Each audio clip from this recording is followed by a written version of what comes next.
Sledi večnosti.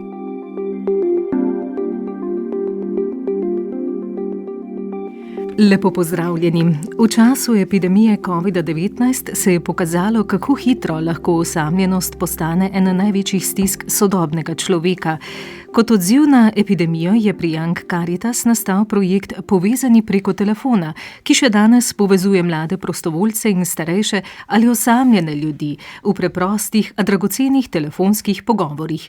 Projekt je sčasoma prerasel začetni odziv na krizne razmere in danes odpira vprašanja medgeneracijske solidarnosti, poslušanja in bližine v digitalni družbi.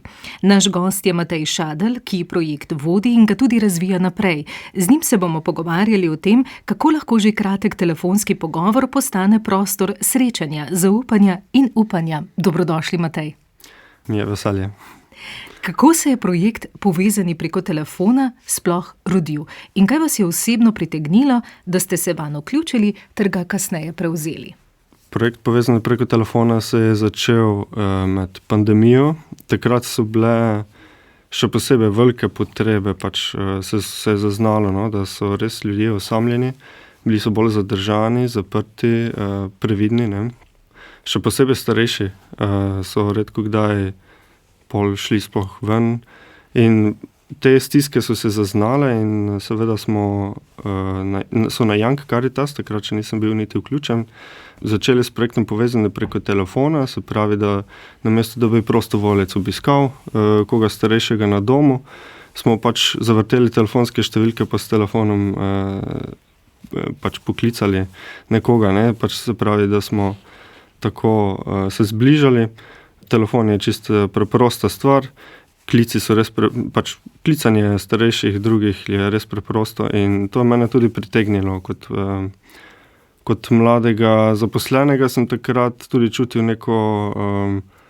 želel sem pomagati, želel sem se vključiti nekako v družbo in v bistvu je to bilo zelo preprosto, enostavno. Nisem imel časa, da bi dopoldne se razvažal kakšno hrano ali kakšne bolj konkretne projekte, sem pa imel vedno časa, pol ure na dan ali pa kaj takega, da sem nekoga poklical. In to me je pritegnilo, takrat se je potem našlo veliko prostovoljcev in smo skupaj začeli s projektom. Če danes pogledate nazaj, kaj je bila največja potreba, ki jo je projekt takrat nagovarjal, in ali je ta potreba po vašem mnenju še vedno enako močna, morda še bolj? Ja, takrat se mi zdi, da so bile potrebe res na vrhuncu.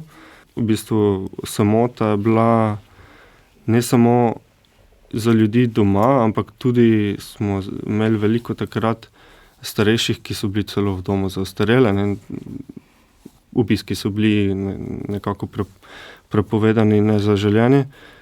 In tudi v domih za ostarele smo imeli veliko uporabnikov. Zdaj so pa večinoma ljudje, ki živijo doma. To so že starejši ljudje, ki jim svojci, prijatelji, bližnji sosedje umirajo in postajajo čedalje bolj sami, nimajo nikogar. In še sreča, da najdejo tudi taki ljudje ali pa vsaj kdo bližnjih, da najdejo pomoč in da se obrnejo na nas in da jih mi lahko na nek način zapolnimo tole samoto. Kako pravzaprav poteka tak telefonski pogovor med prostovoljcem in sogovornikom? Kaj se v teh 15-30 minutah zgodi, da lahko pogovor postane prostor bližine?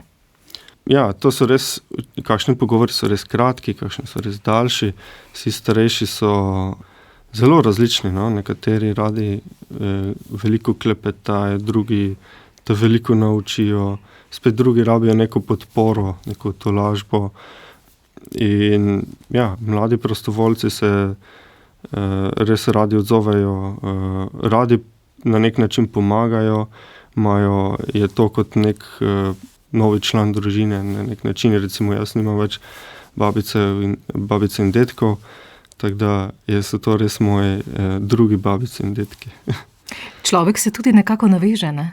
Ja, bolj bi rekel, da starejši na prostovoljce in lahko rečem, da vedno trajajo samo en telefonski klic, to mi sporočajo prostovoljci, da vedno po enem telefonskem klicu je bilo že udomačeno. No. Mislim, vzdušje in odnos je bil že vzpostavljen, čeprav so nekateri starejši res zaskrbljeni, ko ne vejo, katera telefonska številka jih pokliče, mogoče celo ne dvigne takoj, so res nezaupljivi sprva, potem pa se ta odnos res začne razvijati. No. Torej, prostovoljci se tudi srečujejo, da si izmenjujejo izkušnje. O čem se pogovarjajo? Velikokrat se je treba dobiti, se srečati zato, da si med seboj povemo, kako so šli pogovori, da si izmenjamo izkušnje. Starejši oziroma tisti prostovoljci, ki so dalj časa vključeni, lahko potem novim prostovoljcem dajo več izkušenj, več idej, kako pristopiti do starejših. Pa tudi se na nek način motiviramo, da smo kot ena majhna skupnost, da držimo skupaj, da si povemo, ko je bilo kaj hudo ali pa težavno. No. Vsi pogovori tudi niso najbolj enostavni, oziroma je treba malo potrpeti, predvsem pa se vaditi oziroma znati poslušati. Tako da to je pač nekako bistvo, no, da mi poslušamo, da tudi manj izkušene prostovoljce naučimo potrpežljivosti. Ta projekt živi po celotni Sloveniji, Matej. Ja, to je ravno prednost tega projekta in zelo zanimivo je, da se lahko pogovarjaš z gospo, na primer, ki je res v enem zakotnem kotičku Slovenije, spoznaš tudi kakšna nova narečja, nove pač običaje, kako je kaj na vasi, nekateri so precej tudi v mestih in vse sorte, no, ljudi spoznaš. In to je ravno čar tega projekta, da lahko res zajame množice. No.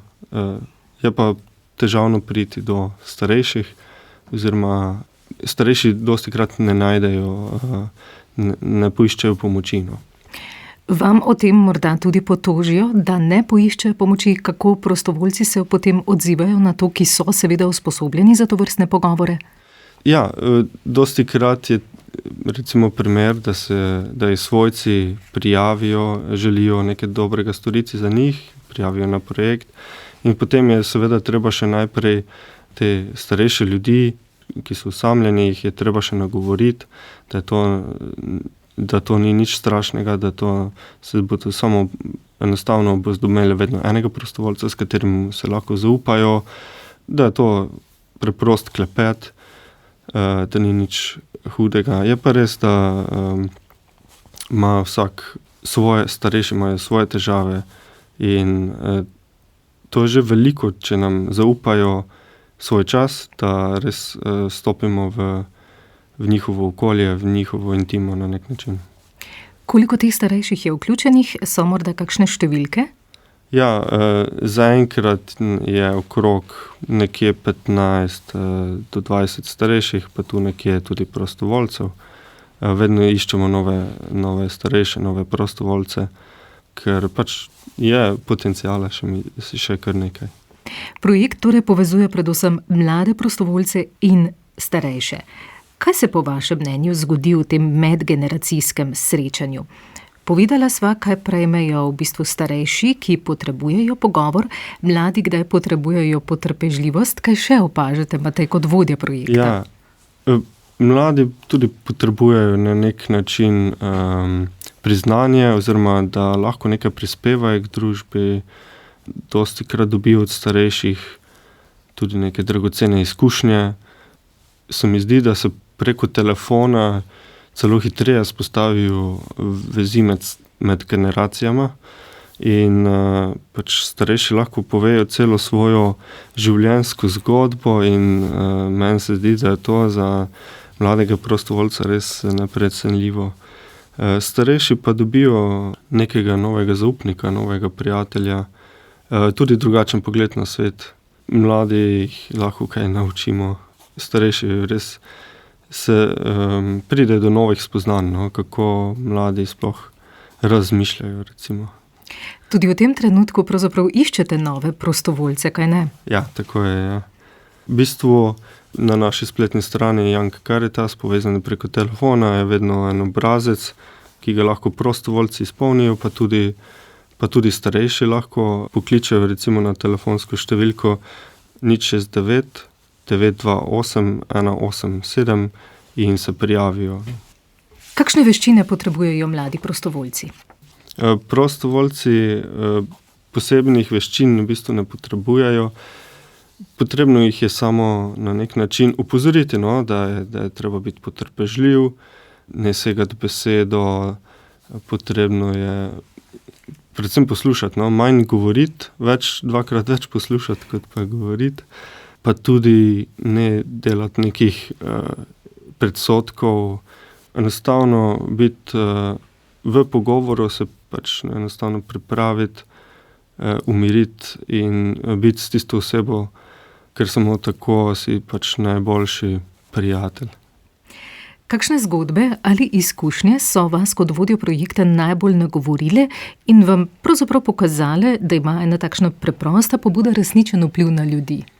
Ja, velikokrat, ko preverjam potem, kako potekajo pogovori, pokličem tudi seveda starejše od časa do časa in preverim, kako so pogovori, in večkrat rečejo, da so zelo zadovoljni, da s prostovoljcem oziroma prostovoljko in da so res hvaležni za to, da jih kličejo. No, to hvaležnost, tole večkrat vedno znova začutim, pa tudi svojci, ki se obrnejo na nas in nam zaupajo kakšno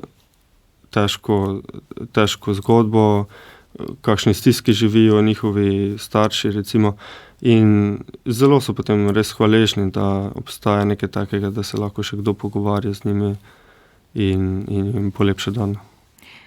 Kje se gibajo pravzaprav leta teh starejših ljudi? Kakšen je razpon? Ja, kar velik razpon, no. Imamo tudi starejše pod 50 let in pa že skoraj pri 100, no, čez 100 še nismo. Tako da res starejši so res različni, nekateri so tudi zelo, kako bi rekel, razgledani, no, in pravzaprav ima vsak svojo neke težave, ampak vedno znova opažam, da starejši bi lahko tudi veliko jamarali nad zdravjem in boleznimi, no. Ampak tega nekako ne zaznam, no. Pač vedno se najdejo tiste dobre zgodbe, tiste dobre pozitivne misli v vseh teh pogovorih, no. Vodenje takšnega projekta prinaša seveda tudi izzive. Kako vzpostaviti to zaupanje in obenem tudi kontinuiteto pogovorov? Kaj je največji izziv? Ja, v bistvu največji izziv je mogoče za mladega prostovoljca tisti začetek, pa tudi za starejšega, ne, ker so res, tako kot sem omenil, zelo zaprti, nezaupljivi na začetku. Dostikrat je, ne vem, na telefonih večkrat kakšne te prevare, neki SMS-i, ki starejše samo zbegajo in je potem težje vstopiti in se z njimi začeti pogovarjati. Ponavadi je pa potem treba res biti samo na nek način neutruden in vedno znova si želeti pomagati, biti potrpežljiv, tudi če so kakšni pogovori bolj turobni ali kakorkoli. V glavnem tudi s tem, samo da smo z njimi, da jih samo poslušamo, veliko prispevamo, no. To tudi treba prostovoljcem potem na srečanjih večkrat omeniti, da z, ne vem, slabim dnem ni še konec projekta. Vredno je nadaljevati in biti potrpežljiv. Ja, omenili ste, da ima projekt še veliko potenciala za rast. Kam vidite, da bi se lahko razvijal v prihodnjih letih, tako po vsebini kot po obsegu? Ja, v bistvu radi bi, da se pač res razširi v bistvu da se starejši, da dobimo več starejših, več prostovoljcev iz res vse Slovenije. Velikokrat so prostovoljci kakšni študentje, dijaki. Starejše je pa težko v bistvu priti do njih na nek način, pri mladih smo hitro z kakšnimi družbenimi mreži, hitro privabimo, starejše pa ne gre tako enostavno, so bolj še vedno navezani na radio, tako da tudi z radijem se velikokrat da priti v njihov svet in na nek način jim ponuditi neko pomoč. Za konec, če nekdo, ki naju posluša, razmišlja, da bi postal prostovoljec, kaj bi mu rekli iz lastne izkušnje? Zakaj se odločiti za takšno obliko pomoči sočloveku? Predvsem, ker je ta projekt tako zelo preprost, ne zahteva nekih strokovnih izkušenj. Tudi jaz nisem nek sociolog ali ne prihajam, študiral sem naravoslovje, tako da me je vedno še neka druga plat življenja zanimala, kako biti dober do drugih in predvsem z tem gonilom, da nekaj prispevam v družbi, s tem mislim, da naj imajo prostovoljci pred očmi. Morda še samo to vprašanje, iščete seveda nove prostovoljce, je kakšna starostna meja najbrž? Ja, načeloma recimo od 18 pa do 30, ampak te meje niso tako zacementirane. Vsakdo, ki rad pomaga, lahko se naj kar prijavi. Torej, veliko poguma, zaupanja, upanja, strpnosti, pa tudi hvaležnosti, kot ste rekli, kaj ne? Ja, tako je. Matej Šedl, vodja projekta Povezani preko telefona pri Young Caritas Slovenija. Najlepša hvala za vaš čas, da ste prišli v naš studio in naj projekt dobro teče. Hvala lepa. Za oddajo sva poskrbela tudi tonski mojster Franci Moder in novinarka Jasmina Bauman.